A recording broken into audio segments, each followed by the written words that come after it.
It's time for another good idea, bad idea. Good idea. Use your range bag for a shooting rest. Bad idea. Use your range bag for a shooting rest and don't make sure that your muzzle extends past it.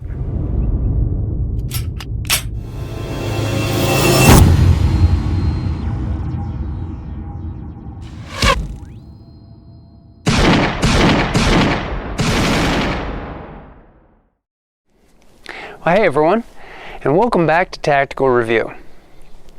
So if you follow the channel on social media, you've seen me at least hinting around that I am waiting on my Palmetto State Armory AKV to get to my FFL so I can take delivery on that. Obviously, every gun I own is a ranged gun. I enjoy shooting all of them. I'm a gun guy. I'm not an AR guy. I'm not an AK guy. I'm a gun guy. I like shooting. But some of my weapons also I intend to have more of a serious personal defense role, if you will. Ideally, I would love to say that every gun I ever own, that I ever have owned, would be suitable for both range and then hunting or personal defense.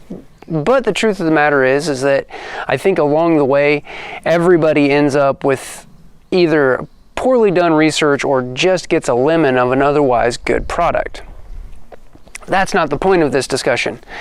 The point of this discussion is this anticipated acquisition of this AKV has me trying to figure out what I want on it for a red dot.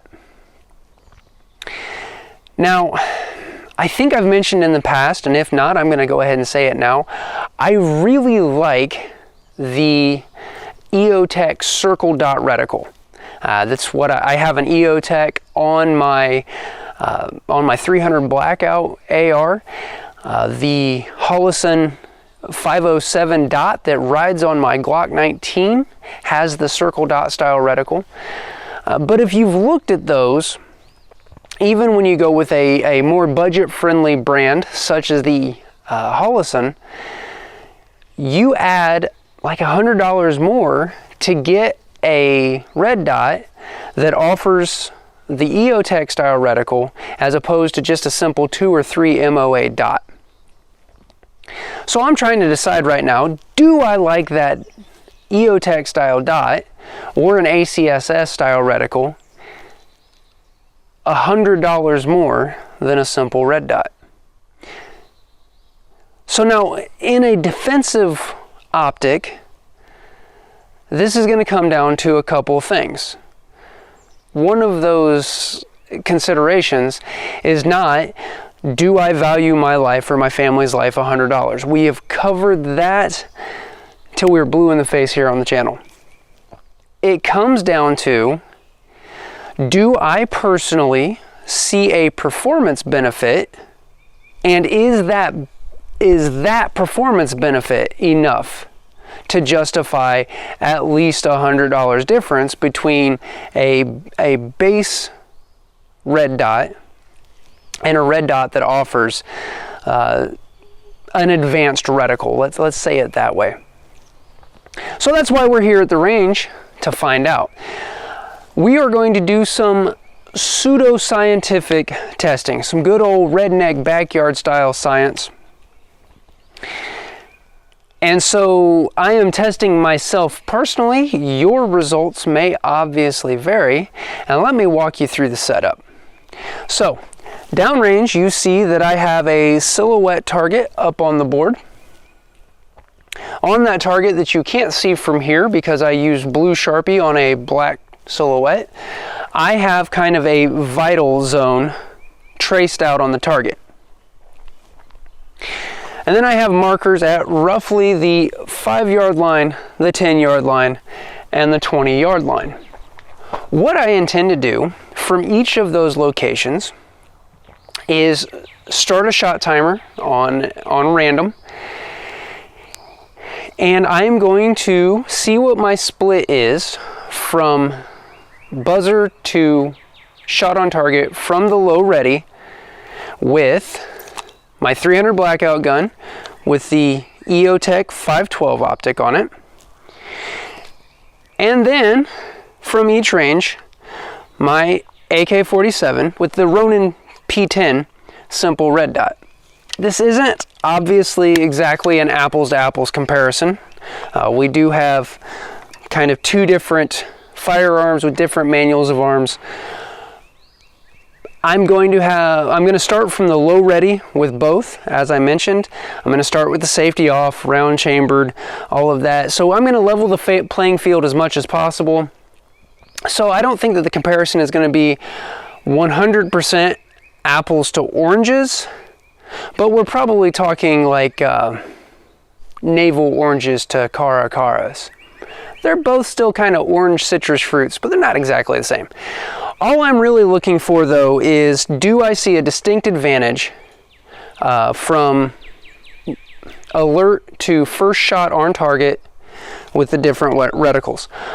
For the basis of this test, only shots in that sketched out vital zone will count, and we will take average at each location and then an average overall. So I'm recording this introduction before I start any kind of shooting, so I will find out as you guys find out.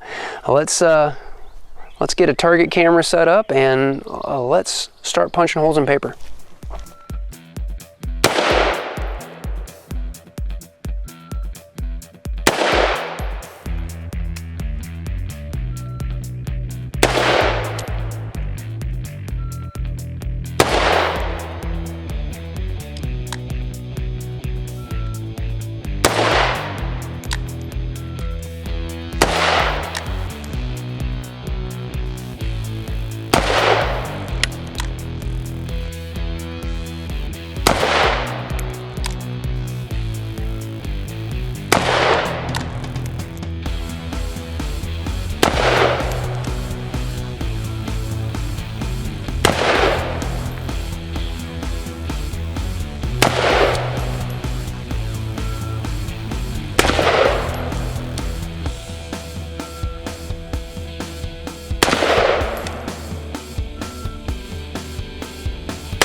So after doing the close range testing, I decided to go down and do 3 shots against the steel out the 100-yard range. So we can take a look at that footage and just some more data points for us.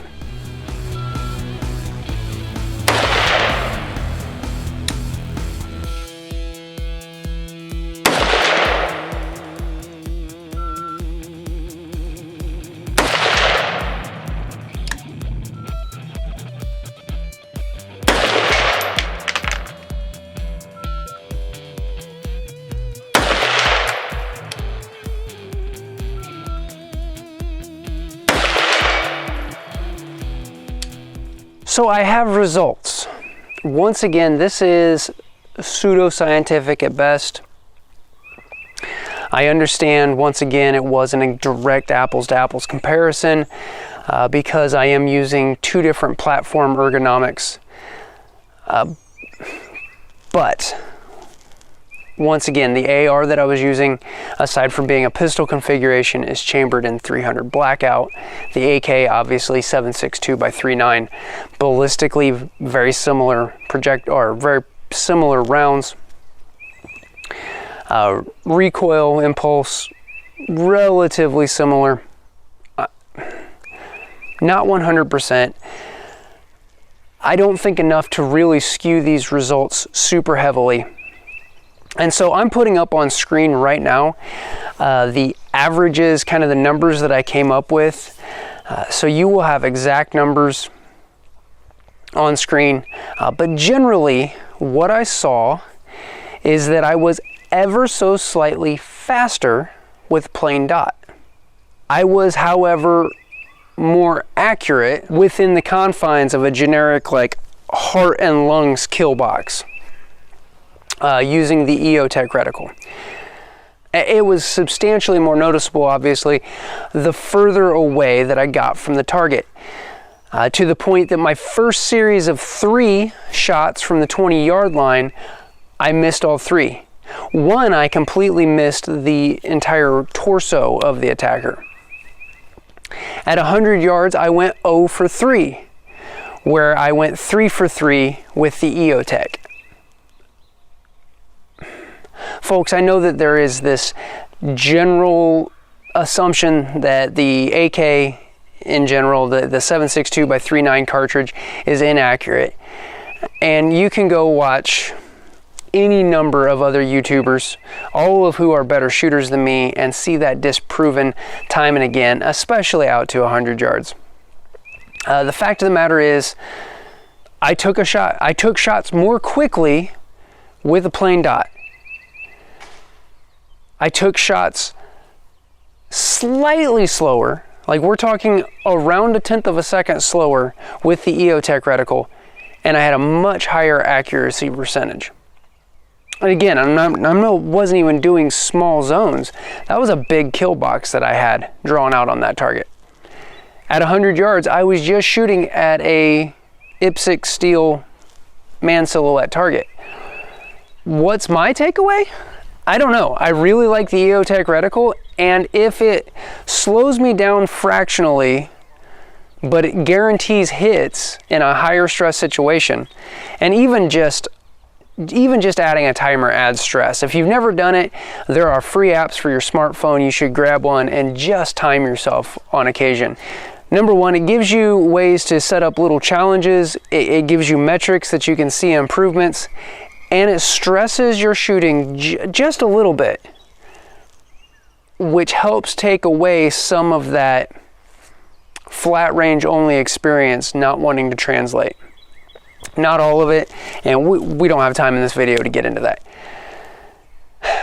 Based on what I've seen today, I'm really leaning heavily towards going with an optic for this AKV that features the EOTech Circle Dot Reticle. That's just my takeaway. I guess I'm not necessarily making a recommendation based on this. This is probably something that you're going to want to go try for yourself. And there's also the really awesome ACSS style chevron reticle. And you can get a lot of reflex optics with that reticle at this point. I don't know. I'm actually interested to hear what your thoughts are, whether I completely botched the testing on this, or whether you think that my results say something different than what I think they say. You can let me know down in the comments, or if you're watching during the premiere, you can let me know in the live chat. And just, do you get any takeaway from this? Did I not put enough rounds through to make this a fair test? I'm interested in your thoughts, because I know that even mid-quality dots,